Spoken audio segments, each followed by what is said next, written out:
Welcome everyone to the 12th webinar in the Governing for Reform in Aged Care webinar series. This webinar, we are exploring service excellence and driving towards innovation and change. My name is Nikki Doyle, KPMG Australia's National Sector Leader in Ageing, and it is my pleasure to be your host today. I would like to start with acknowledging the traditional custodians whose ancestral lands we are meeting upon today. Today, I am on the land of the Gadigal people of the Eora Nation.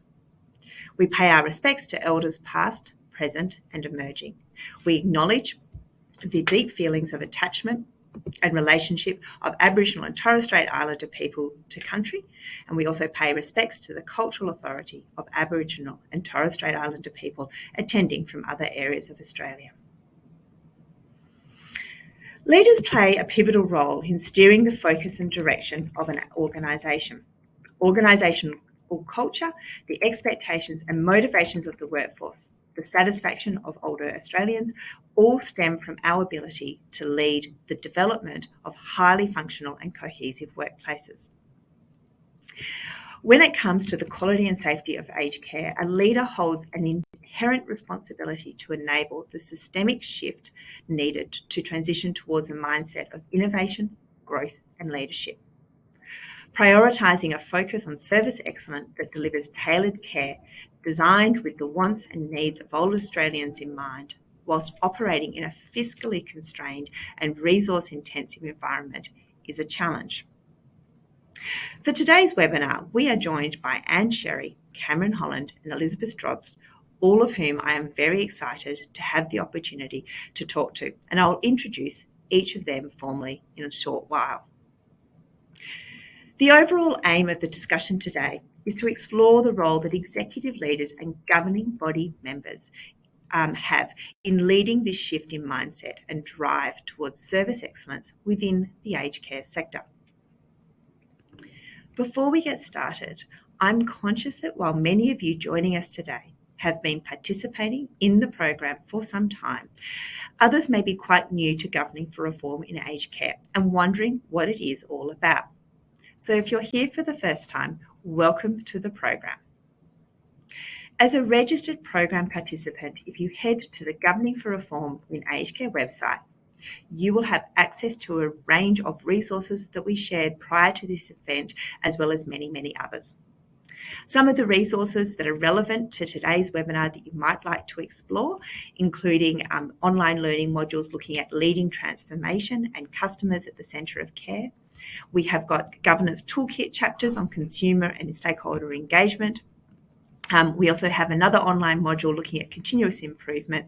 And lastly, but certainly not least, we have a fabulous podcast looking at strategy and innovating for change in aged care.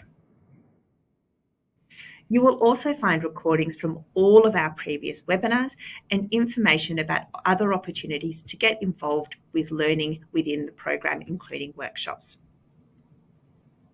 Before we dive into our panel conversation today, can I also draw your attention to the layout of the screen? You will notice that you can manipulate the screen in any way that you like. So if you would like to see the presenters in full screen, you can expand the various windows to suit your preference. We are also really keen during today's discussion for it to be engaging. So if you would like to submit a question for the panel, please do so in the question and answers box on your screen. We will aim to spend some time at the end of the event to select a few of the questions for the panel members as time allows.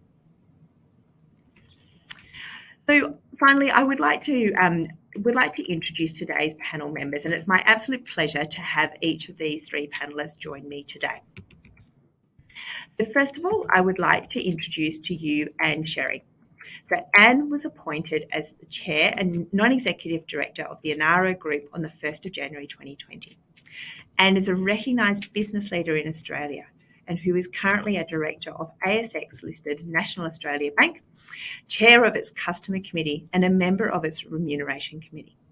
Anne is also the Chancellor of Queensland University of Technology, the Chair of UNICEF Australia, Chair of Port of Townsville and Chair of Queensland Airports Limited. Anne is the former Chair and Chief Executive Officer of Carnival Australia and continues as an advisor. She was previously at Westpac for 12 years and was the CEO of Bank of Melbourne and CEO of Westpac New Zealand and Pacific Banking.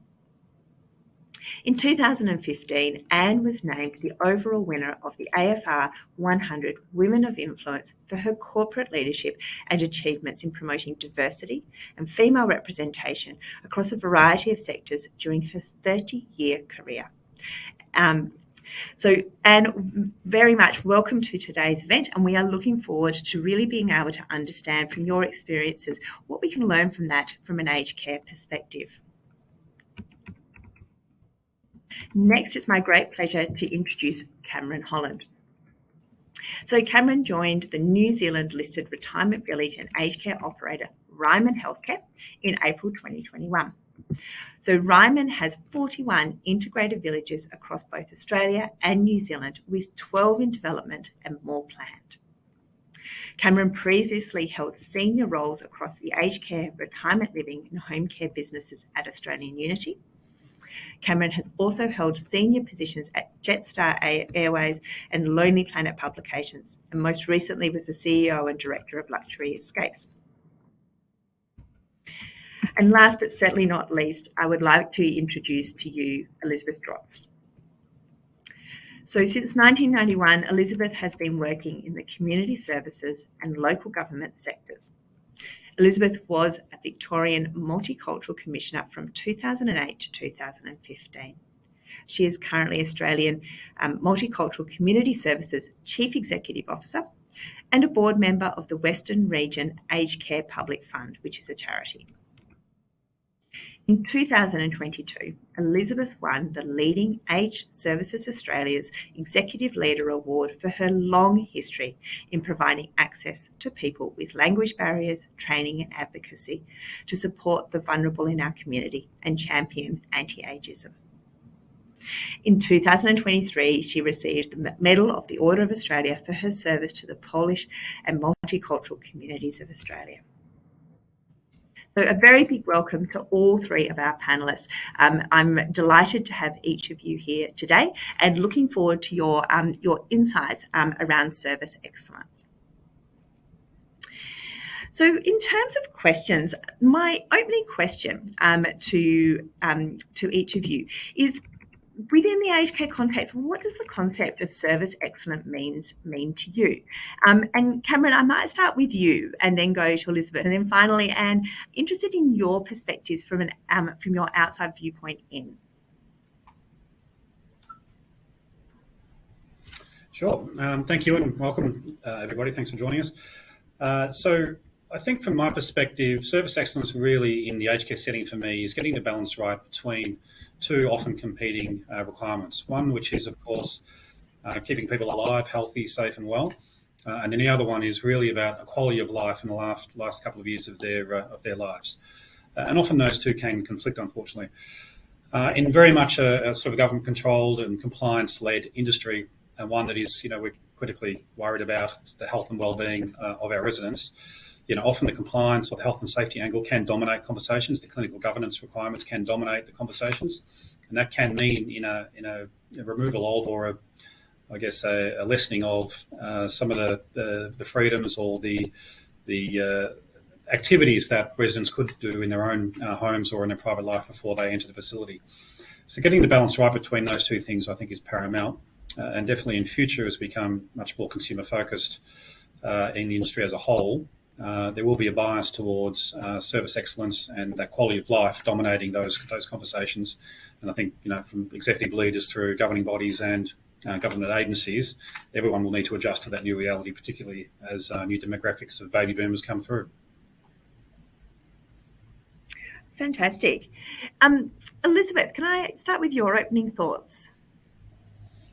For me, service excellence will always relate to really customer satisfaction or appreciation. How much do they value our services? Everyone who is participating in care, I'm assuming, or the majority of the 300 participants actually come from care organizations, and care is about service provision, so that relates to respect. It's number one that seniors are asking for in Australia. They're also asking for patience. responsiveness, reliability, value for money, but also customization. In the end, we can achieve service excellence only if services are able to really adapt and respond to each individual person's needs. Fantastic. And Anne, obviously a very different background, but really keen to explore what's your take on that? How do you see service excellence? Where does that sit and why is it important? I think the challenge for all service providers is that service excellence means the same thing from a customer point of view. And while we can talk about each sector being very different and we've got our own special needs, we've all got different regulations, the reality is customers experience service excellence and they translate it across from every part of their lives. So if you're thinking about it from an aged care context, what you might think is service excellence from an input point of view is not necessarily the way customers think about it or experience it. And when you look at many measures of service excellence, and this isn't aged care specific, but if you look at measures like what's the average wait time on a phone call, which lots and lots of organisations use for their phone banking or any inquiry on the telephone. And from a customer point of view, anything over about 30 seconds is bad. And, if you've got a call wait time average of 10 minutes, it means you've probably got people on the phone for 40 minutes. And that's bad customer experience. And so I think customer experience is defined by customers.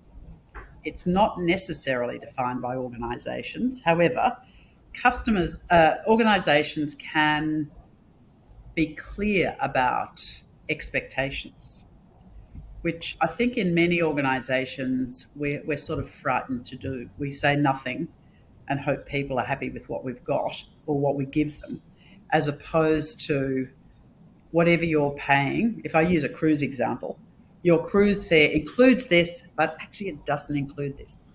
And if you want that, you've got to pay extra for it and you might have to wait a bit longer for it because that's more contestable. And when you explain that really well to customers, they understand their expectation. It sets expectations. You're clear about what's in and what's out. And I think many organisations are silent, hoping that people will feel like everything's sort of in and that if it's out, it'll be okay. We're very loose in describing what we deliver as service delivery organisations. And so I think there's something about the engagement with customers that helps customers with their expectations. But ultimately, if people know what good service is, they get it in one place, they want it everywhere, and they really know what bad service is. And if they get it anywhere, then they let you know about it. And people have become much more vocal over the last 3 to 5 years, much more vocal about poor service. Fantastic. And can I ask you then, when we get it right in terms of service excellence, what can it achieve? Look, service excellence achieves a few things. One is it achieves repeat business. Now, that may not be so important if you're in aged care, but for, in tourism, it means repeat business. Service excellence also means really good word of mouth discussion because, the old saying goes, if you get it right, people tell their friends. If you get it wrong, they tell hundreds of people, including people who aren't their friends and everybody they run into. So the amplification of good service is not as big as the amplification of bad service, but it gets amplified. And word of mouth has become a much more important mechanism for most organisations. When you think about something like TripAdvisor, which didn't exist 10, 15 years ago, most people, when they're travelling now, will go to a site where there are other people like them travelling. And I'm sure I noticed there's a Facebook site that's popped up called Why We Hate Jetstar. I mean, honestly, which for the brand is not a great place to be, because on that website, on that Facebook site, thousands of people log their poor customer experiences, small and large. And so I just think there's great customer experience enhances your word of mouth, it enhances your corporate reputation. It also, and it means in aged care, you've got people with big networks around them, or all of their extended family.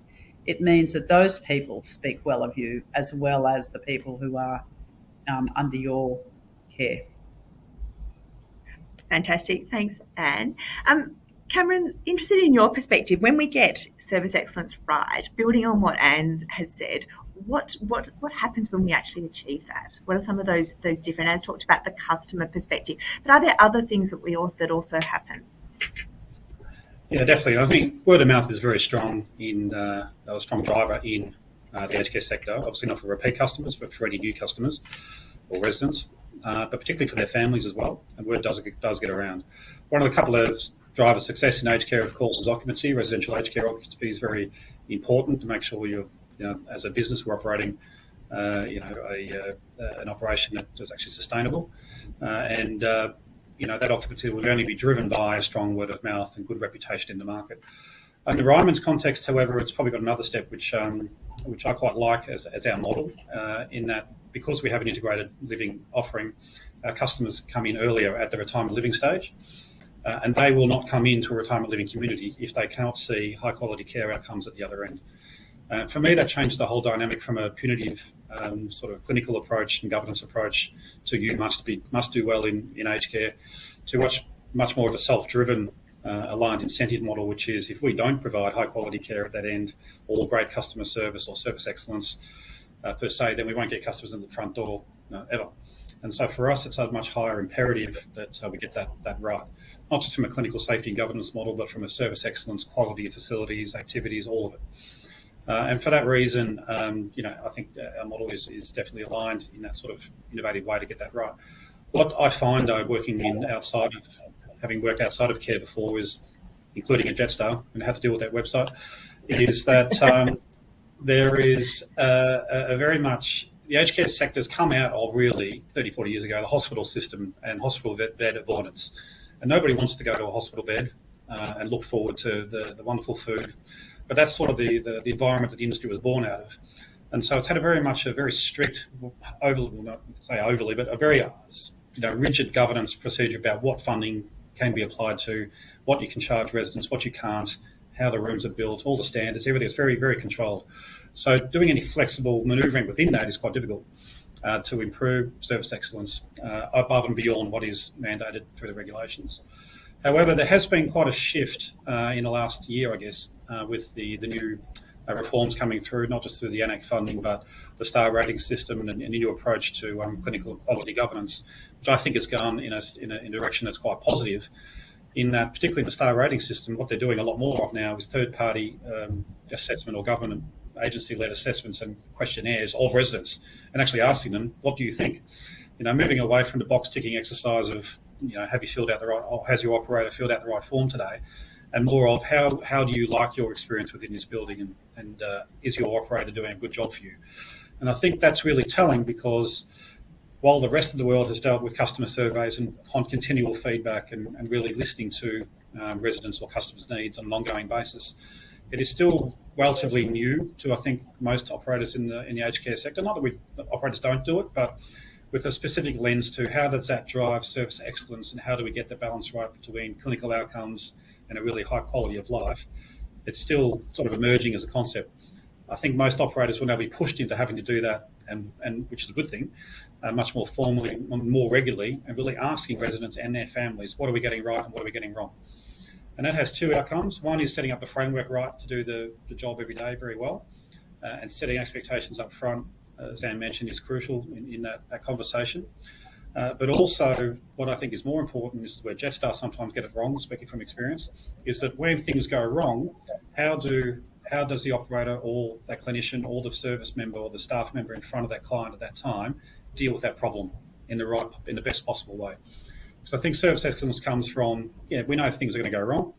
But if we have a really, really systemic way of and a positive way of resolving those issues at the lowest line level of management possible, then a lot of those issues can get resolved very quickly, which actually adds to the overall service excellence response, particularly in those surveys. So I've covered a lot of ground there, but in general, I think when we get it right, there's quite ultimately means the residents are happy, and they're telling not just the operator but their family and everybody else as well. Fantastic. And Cameron, can I ask, have you seen any impacts from a workforce perspective in terms of getting this when you get service excellence right? Yeah, and look, the big word there is empowerment. Employers want to know that they're empowered to make a call in the moment within contextual realities about what to do in that particular moment, if you like. And there's plenty of examples about that. But if you have an overly governed, and you can see boards and the worry about risk should worry about this, and getting their hands too deep in the operation could often mean that you're taking away the ability of a frontline worker to make that contextual call that will get that balance right between clinical risk and customer service and service excellent outcome. So from their perspective, we find that really good employees really want to be empowered to make the right decision at the right time, to be given the guide rails to make those decisions within, be given the freedom to make some choices about their residents ultimately, because they know them much better than anybody at my level or a governing level will ever know.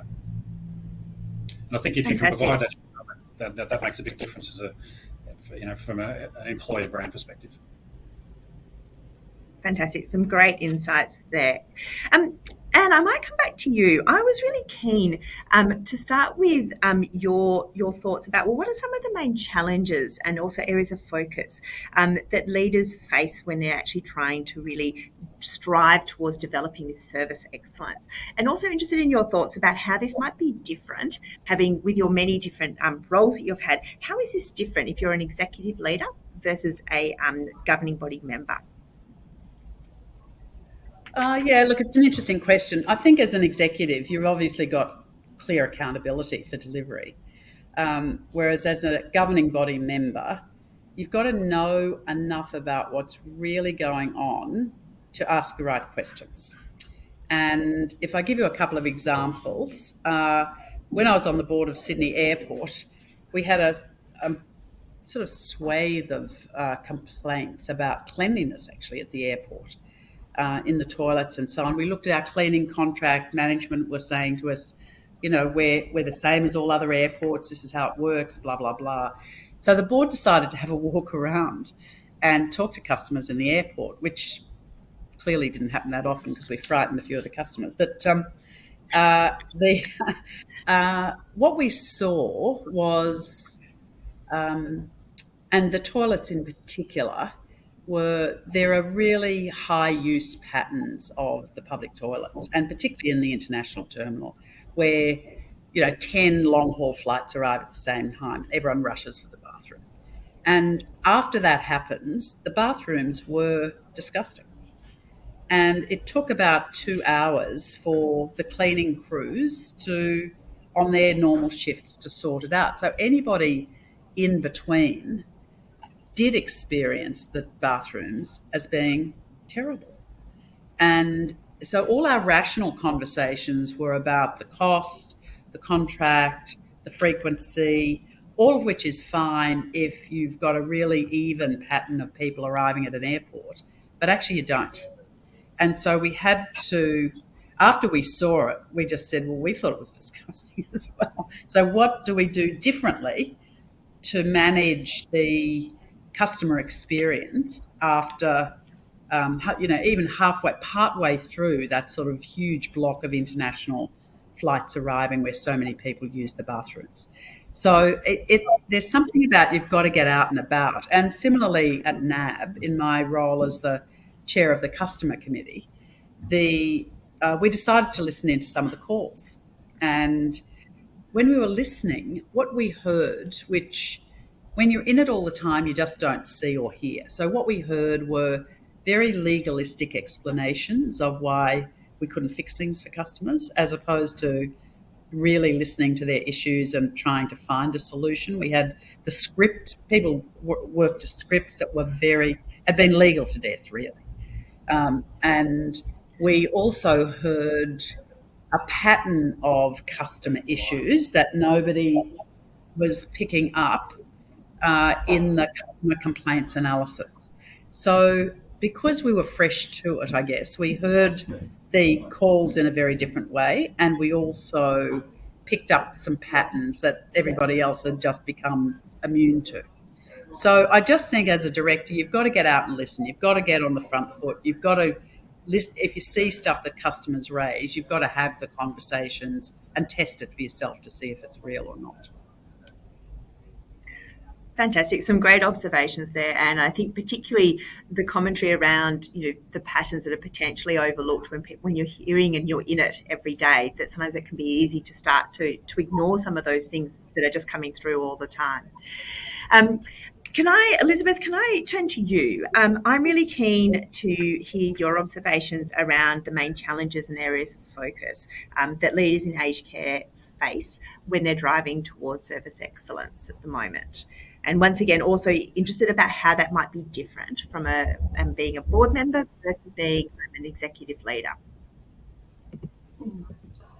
So as we know, the aged care and home care sector have been going through significant reforms, not just since the Royal Commission began its operations and the report that was produced in relation to that. Certainly those of us that have worked in aged care for some time, I recall a major change 6 years ago when there was individualized funding and that commenced and really opening the sector to full competitive market forces. So, and I guess there's another change that's coming as well. So the number one issue across the country is really the workforce shortages. It's very difficult to achieve customer service and excellent customer service and staff satisfaction, which of course relates to service excellence as well. It's really, and at the moment, it's just not looking good. I know every sector is affected, but we provide care, and doing that right now is really number one issue, and that will have to be addressed, whether through additional and flexible migration patterns or visas, and it's urgent. So that's number one. The extent of reforms that is occurring, that is always part of a conversation of any webinar and forums and discussions that are currently occurring. It's related to compliance as well. So therefore, I think it's a bit challenging for leaders to focus on excellence and having an innovative mindset, where at the moment so many employees and leaders have to be preoccupied with really compliance mindset. And it relates to reforms, and the home care sector is a good example of that, when now there's a much greater expectation and requirement of having to actually provide clinical care oversight. And that's quite challenging because it's actually not a controlled environment compared to residential care. So we are responsible for care for persons, but we are actually not there. We may only be there for 10% of the time in any given week. So what can we do in relation to that? In relation to governance and management, for me, what's been very helpful many years ago is really that managers and executives manage and lead, and the boards govern. I know sometimes that becomes a bit grey. I've been on a board of a large care organization, so I've always had those two perspectives. I was on the board for 14 years, and certainly the examples that Anne shared are great because that relates to almost a lived experience. There's nothing like having a management by walking and having a look, and certainly every board should consider doing something like that, really trying to experience what it's like for clients and for staff, may I add. I will always advocate on behalf of staff and every person that's currently working in aged care, and the fact that they are absolutely doing their best that they can within the resources and challenges that exist in the sector. I've been in it for 31 years, and I certainly, in terms of workforce shortages, I don't think we've actually ever had this sort of situation that we have now. So that's my perspective. In terms of keeping the governance, when I think of governance, and of course I report to a board, it's working as a team. In the end, we are all in it together. We just have different perspectives and responsibilities. It's the only way service excellence can be achieved. So that's number one. And number two is having the right reporting and monitoring systems in place that give the board assurance and the peace of mind that we need. There might be meetings of the board only every month or every second month. How can boards sleep at night and be comfortable that they are responsible, they are not there at the operations level, and there are significant now legal implications actually if things are not done right. So it's having the systems in place that give the peace of mind and are not too burdensome on management and executives. I think it's sometimes important to ask the executive team how much does it actually take them to prepare all the reports. When I hear of meetings of a board where there are 300 pages of documents, this is a fact. This is a fact. This is just, I think, unworkable. Compliance is very important and aiming for excellence and innovation, but there has to be a practical component because if executives and managers are engaged in preparing reports to the board and how much is enough, it's always like too much information, not enough information. That means that they are not doing other things that are will be value adding. Fantastic, Elizabeth. I think that's a really, really good point in terms of getting that level right about not too much and not too little, and agree that in terms of there has to be a balance in terms of how much time it's taking to prepare things versus what's your return on that investment, and what do you lose by having people facing into the preparation versus other parts of the business. Can I just comment to that yes, as well? Go for it. Measuring the right things and knowing the right things to measure is really important, both from an executive and a board point of view. And that should be done collaboratively when you're thinking about strategy. But because there's an industry that's been created around measuring everything, and then you sort of know nothing at the end of that because nobody knows what they really should be looking for and tracking. So part of service excellence, back to your very first question, is be clear about what your measures look like. How do you know? Is it a customer measure? Is there some sort of output measure in your organisation, which there probably is as well? Is there an employee measure that's what are your really critical measures that you know if they go in the wrong direction that you need to adjust what you're doing in the business? If you're looking at 300 measures, then you probably have no idea really what's going on in the business. And there's an army of people producing that, which also goes to the point about 300. If you've got hundreds and hundreds of pages of board papers, I guarantee you very little of that is properly absorbed. So a couple of the boards I'm on, including big publicly listed company boards, we're cutting down all the time the material that goes to the board so that we get the right information with the right set of recommendations and the right data. Because the lazy way of managing boards is you just do a brain dump of every single thing you know about every topic and you just put it in a document. And yes, it takes a lot of time, but also it doesn't help the board make any of the right decisions. So it's good for management not to do that, and it's much better for the board not to do that as well. So I think being crystal clear about your measures and then monitoring them properly and not overwhelming management or boards with information that in fact doesn't help anyone make a good decision is a really important piece of this puzzle. Fantastic. That's some excellent comments, and certainly I think really reiterates what Elizabeth was saying too. Cameron, can I come to you in terms of the challenges? How might the challenges facing the sector around service excellence, how might they differ depending on what type of provider you may be? So in terms of, we have, as a sector, as you know, we have a really diverse group of providers, from very large organisations through to very small organisations. We have organisations that focus on residential care, some do home care, some do a range of other services outside of aged care, as well as aged care services. Some play in a very small geography, potentially in a rural or remote location, and some some organisations deliver services nationally. So what might be some of the different challenges around service excellence that you think might be there for providers? Well, I think that the first and the big one really is just the breadth and depth of regulation and governance requirements required at both the state and the federal level, and operators being able to get their head around what that means and how do they respond to that environment within their own context.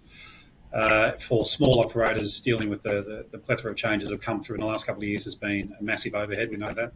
Larger operators are more suited to setting up and dealing with that change. And so as an industry that's very fragmented and has a lot of one or two site operators, that's been a particularly big challenge. There's been quite a lot of funding around governance support for the smaller operator in that environment. But that's obviously a big challenge. Just the frequency of change and the constant drip feeding of new things that are coming in every month is also been fun to deal with. And I think for home care operators, that fun's only about to start. So the home care operators are going through a massive change over the next 2 years, and they'll end up with the same clinical sort of governance requirements and oversight that the residential business have been getting. And I think most operators will be getting into, there's 916 different operators registered operators in home care in Australia. And most of them have never had to deal with the regular reporting or those sort of clinical governance frameworks that the residential operators have had to deal with for a long time. I've never done it before. And it's going to be a big avalanche of overhead that I think many are still don't even know what's going to come yet. And I think that will be coupled with, of course, the support of home legislation changes next year, which actually deregulate the whole funding model and open up access to CHSP. So the avalanche of change coming in home care is going to be substantial. What I find interesting in that is that there are quite a lot of operators on the retirement living side who listed operators who are staying away from residential aged care because of the governance overhead and the requirements are too strong, and then getting deep into home care because it's an easier way of providing care. However, they will be facing the same level of scrutiny and oversight that the residential side gets already in a couple of years' time. So there's actually going to be very little difference. And I think what would be interesting out of that is, okay, well, what is the best residential model and care model for different cohorts of individuals, and actually bringing it back to, which I think is a good thing, but bringing it back to the resident experience and that service excellence sort of outcome is bringing it back to each individual and say, well, what is the best care framework or operating model or system of service we can provide to that individual, given that everyone's going to be playing in a pretty level playing field. I think some of the other challenges, obviously the regional, rural, remote one is a critical one. The law of unintended consequences to a lot of the legislation change is that 24-hour nurses sounds really great when there are workforce available, but when they're not in the middle of Gippsland and it's impossible to get somebody to work, how do you actually comply and meet any of those regulations? And frankly, it can be counter to service excellence because there are ways of providing the same oversight and level of care, not by using a nurse, which gets closed down by regulation, unfortunately. So sometimes we've got to work.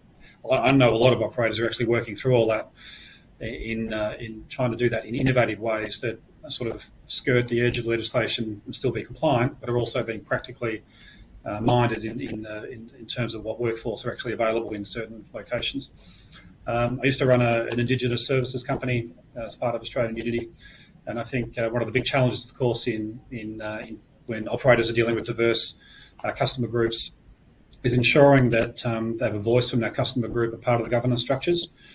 So obviously in our clinical governance settings, we often include external operators to avoid the sort of the bias that we might have just because everything's in front of us all the time. But how do we include voices from outside the organisation and outside of government regulators in those governance conversations to ensure that we're incorporating multiple voices in the room, having a diversity of thinking and ideas, so that can at least get some way being met. But obviously, there's a number of challenges in that space as well. So there's probably some of the big ones. And obviously, the biggest one, which gets talked about way too much in the industry, is the level of funding across aged care. It is what it is.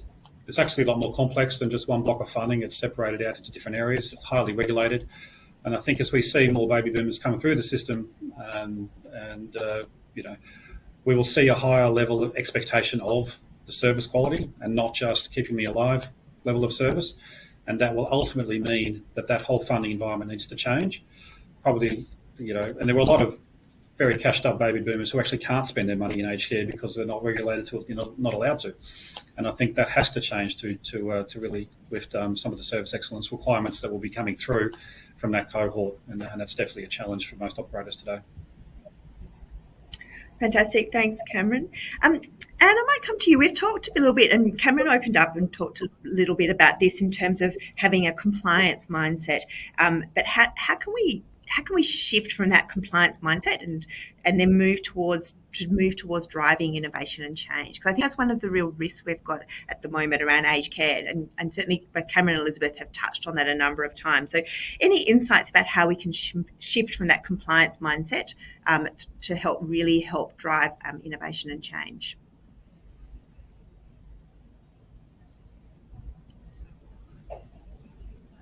Organisations, compliance becomes what everyone talks about and focuses on.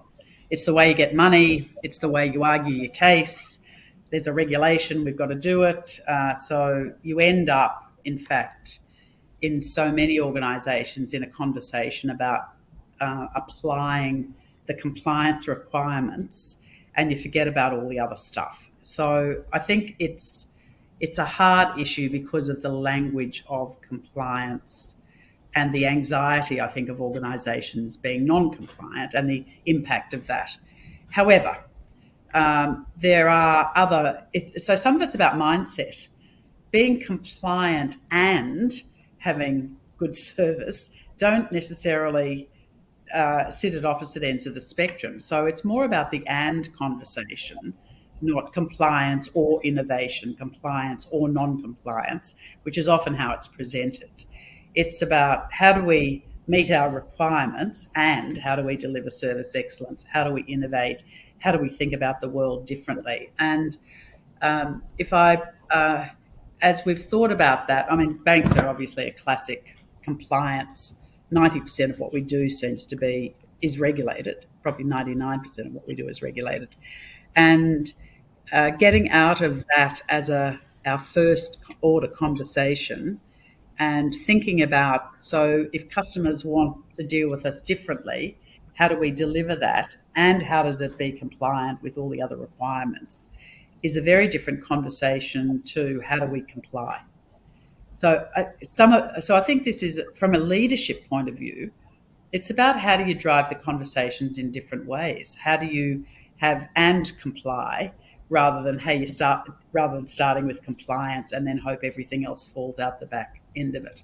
So I just think there's an element of this that everyone's wrapped up in the compliance, and to the extent even, I remember having a session with Maggie Beer, who some of you may have dealt with in your roles, who's passionate about good food for people of all ages. And obviously, because she's now older, she spends a lot of time, she's done some partnerships with aged care providers to try and, because the idea that you've got to serve food that's basically boiled until it's, indistinguishable from baby food, which is in some cases what it looks like, as opposed to serving people the sort of food they would have eaten the week before they came into aged care and then suddenly they're not allowed to eat anymore.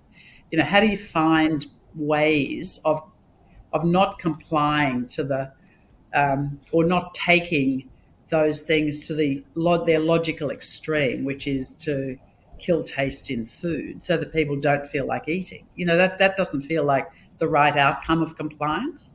It's about people not getting certain diseases from undercooked food as opposed to not being able to eat anything because it lacks taste and flavour. So there's something in there also about, with innovation, about who do you partner with, how do you think about those things differently. But finally, I'd say harnessing your customers where compliance or where regulation is clearly counterproductive is also quite powerful.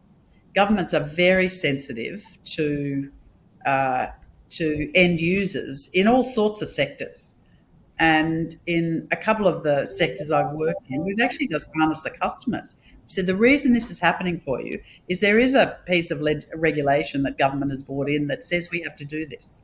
If you don't like it, you can get it changed, but you've got to speak up and not just assume that we're doing it because we're bloody minded.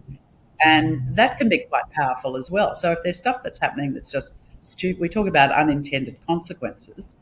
If there's stuff that's happening that's stupid, then we should stop it and work out our own ways of stopping those sorts of things happening inside our organisations. Be brave enough to say these things are terrible and they have terrible consequences for customers. Fantastic. Thank you, Anne. Just a reminder to our audience that if you have questions, can you please put them in the there's a Q&A section of the interface that we're using today. We'd love to hear from you. We've got a couple of questions, but we're just keen to grab some more if we can. Elizabeth, I'm going to start with you, but what are some practical and tangible strategies or examples that executive leaders and governing body members can take to drive an organisational focus on service excellence? If I can start just by continuing with the mindset. Yes, absolutely. Bias mindset, because I think what I say to my executive team is, compliance is non-negotiable, of course. We all know that. So let's get this right as soon as possible in the best and most practical way, because staff need to be able to, if they are to contribute, and they usually are and are very keen to do that, they need time to be able to do that and pilot initiatives. One way is to, and for me, is to listen to what actually staff, including the direct care staff, are saying, and it's the active listening and really taking on board their feedback, and particularly in home care, but also in residential care. They are really the eyes and ears. I spend limited time with clients that we support, so listening and really considering the feedback that we're hearing, piloting initiatives. And having something like an innovation award that should really be part of every organization. But also listening to what clients and carers are saying. One of the things we've done where I work that's different is that we normally have the client satisfaction or appreciation surveys, which are done independently to make sure that we absolutely get the right feedback, and it's very holistic and comprehensive. But I've asked my team to actually listen to the carers, because in the end, they contribute even more than we do as a care organization, again, because they spend more time with their loved ones. So I thought this was very important, and that feedback has been very, very valuable. I see care provision as a partnership with all relevant stakeholders, and carers, of course, are ones that we cannot do without. So this is what we've done. So we've done two things. One is we've actually had innovation awards, and we've had submissions from direct care staff and others. That was very specific, and also we now will be including carers in addition to the feedback that we have, positive and constructive and negative feedback. We also have formally actually had a survey done, a very comprehensive survey about what's working from their point of view, not just actually clients. Fantastic. Some great ideas there, Elizabeth. Cameron, over to you. Some tangible strategies and or examples that people can potentially use to help drive service excellence. I think innovation and trialling different things is crucial to that. And I think within that context, from a governing perspective, boards and subcommittees should really set out the framework really around risk tolerance and the approach to giving leeway to teams to actually try different things and to, within safe controls and making sure that compliance is non-negotiable, that how do we actually innovate and try different things and then not have the wavy hand syndrome, as I call it, when things go wrong, as they inevitably do. I think that can be quite difficult for boards to get their head around. But I think the practice of risk, good risk management, can actually be a positive thing if it's applied the right way. and the tools and the techniques and the ways of working around risk assessment, assessing things before we're doing it, making sure we're trying to cover off as many of the angles as possible, actually can help the improvement of that initiative before it even goes live, and actually get into quite a lot of detail in a good way. When I was at Jetstar, we had obviously a very big government control compliance model around putting things on planes, because if something blows up, it's not a great idea when you're in midair over the Pacific. But and I was very much from the commercial background, used to hate it. Going through this detailed risk assessment process through the engineering department, health and safety, used to drive me nuts. But after 3 or 4 years, I actually realised that every one of those conversations actually enhanced that idea or that initiative in ways that I could never think about, and actually grew to actually really appreciate it and like it. And I think so. The biggest mindset change for my team and my organisation really here is around how do we view those what can be seen as be onerous steps to come up with different things, and going through the governance steps, if you like, is actually to view them as enhancive and accretive to the idea, and not as hurdles you just need to jump over to get your thing across the line. If you get that mind shift done the right way, and the process to getting that job done is not seen as onerous, then you can actually get quite good outcomes on innovating approaches and trialing different things, and actually get better outcomes overall. And I think the other perspective really is around particularly in the aged care sector, is really around talking to people. I think most industries do this all the time, but talking to staff, talking to residents, talking to family, opening up those conversations exponentially more than we do today, really does get everybody from the board down an understanding of what outcomes are we really trying to achieve here, and then how successful are we being and doing that, and really having a formal way to continue that conversation, that dialogue, and feed that back into the loop, into the system, to continually improve what we're doing, and getting a real culture of continuing improvements from the top down all the way through, that really comes from the customer. Which sounds obvious to people who've been in other industries for a long time, but I think it's still a muscle we're flexing and learning from within the aged care sector, and I really need to do it more. Fantastic. Thanks, Cameron. Sorry, Anne, were you about to add something? Oh, I was just going to say that I agree absolutely with what Cameron's just said about talking to people, because I think we feel like we should be the experts, and that's true in lots of industries. Management feel like they should know it all. Staff feel like they should know more than their customers, their patients, their in whatever name people use. But the reality is people do have good ideas. Doesn't matter how old they are or how unwell they are. They actually have good ideas. And the idea, I think, in fact, there's a question I saw come up about innovation costing money. The best innovations I've seen, in fact, have cost nothing, because they're simple things. And if I give you one quick example, the check-in on ships, 2,000 people used to turn up at the same time and then queue conga-like, out the door of whatever the cruise terminal was, wherever in the world, and we'd try and jam everybody on at the same time. And in fact, it was an idea that came initially from a group of passengers that said it would be better, given the ship doesn't sail till 5 o'clock, why couldn't we come at lunchtime instead of 10 o'clock in the morning, and it would suit us flying. In fact, we did an arrangement with airlines on this. And so we started, in fact, grouping people in lots of 100 rather than having 2,000 people turn up at the same time. And it made it so much simpler for the ship, made it simpler for customs, made it simpler for check-in, and it meant people didn't have to stand in a queue for 2 hours. And it was sort of one of those things, it's just the way it had always been done, which might have been okay when the ships were small, but now the ships are really big. And it was just a nightmare, but we kept doing it exactly the same way. So there's something about listening and innovation often leading to very simple tweaks that make your whole organisation more effective and your customers feel better. And the other piece of that is sometimes customers also are prepared to give up things you think are good service. And if I use hotels as an example, most people now, when they check into a hotel for more than one night, don't assume that someone's going to strip their bed after one night. Maybe you don't leave the stuff on your pillow, but You can leave the thing on your pillow that says, I'm actually quite happy to sleep in my bed for 2 nights, maybe 3, just like I would at home, instead of every day someone coming and stripping those white sheets and sending them off to be washed.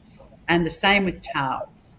So those things have fundamentally changed the economics of hotels. It happened on the ships as well. People don't throw everything on the floor.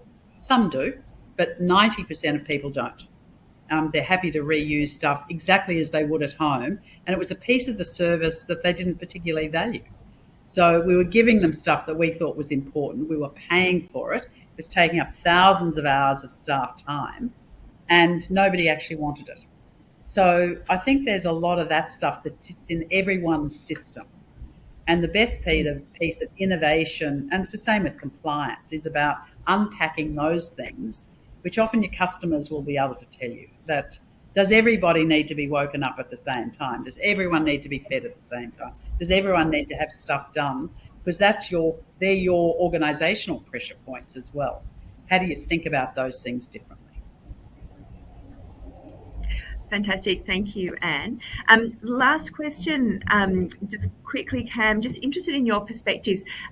There was a comment in the Q&A about saying, it's actually referencing, we've obviously talked a lot about airports and planes, but question being, why don't we learn from an aged care perspective from the best in the world? Singapore's not too far away. Many Asian countries are facing challenging aged care related issues.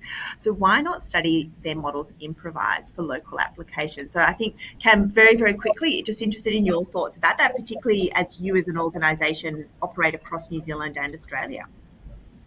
Yeah, certainly. I can tell you that most operators in Australia, particularly China and Singapore, actually study Australia's models, funnily enough, because we're one of the best in the world, even though we have our own problems. But as a New Zealand operator, New Zealand's got quite a good model, I think, and there are elements that are very similar in the US and UK and Canada as well.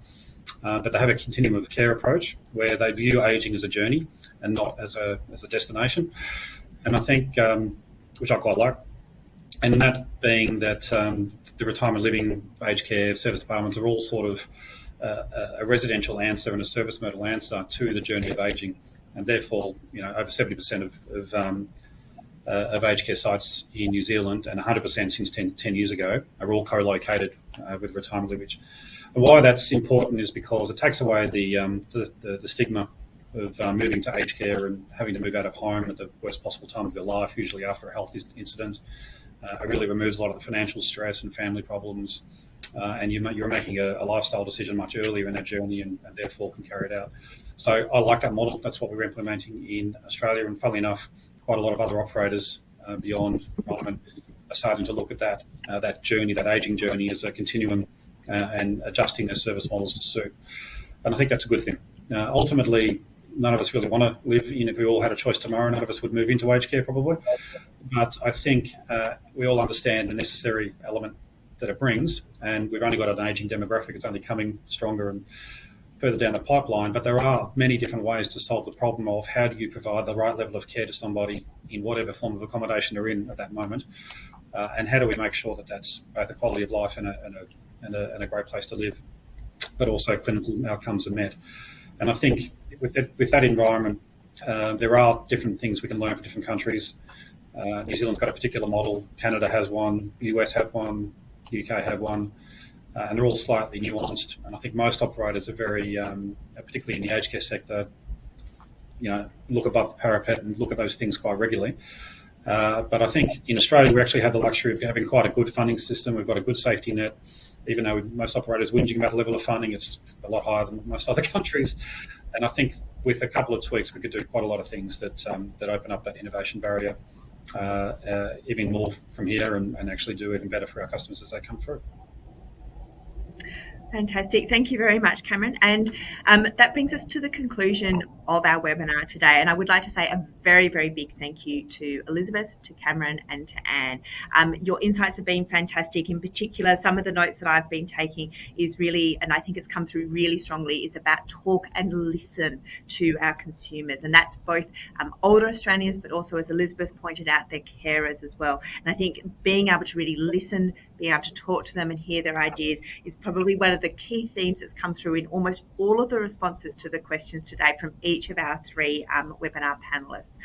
So thank you very much for joining us today. Directly following today's event, we will be sending you an email with a link to provide feedback. Please take the time to do this, as it's very valuable for us to hear from you. We're trying to adjust the experience as we progress through these webinar events, and your feedback is crucial in being able to do this. If you haven't completed the diagnostic tool, please go through and complete that to provide some useful feedback for you. As mentioned earlier, there is a range of related learning activities to today's webinar that will be shared in the reminder email for this event as well. Lastly, but certainly not least, also to let you know that if you're not aware, our next tranche of podcasts have just been launched, and they are available either on the Governing for Reform in Aged Care platform, or you can access them through either Spotify or Google, or however you normally listen to your podcasts. Make sure you join us for our next webinar, which is on the 24th of May. The next webinar will focus on managing conflict and building high performance. So thank you very much again for joining us today, and a very big thank you to our three panelists for joining us in what was a very interesting and insightful discussion.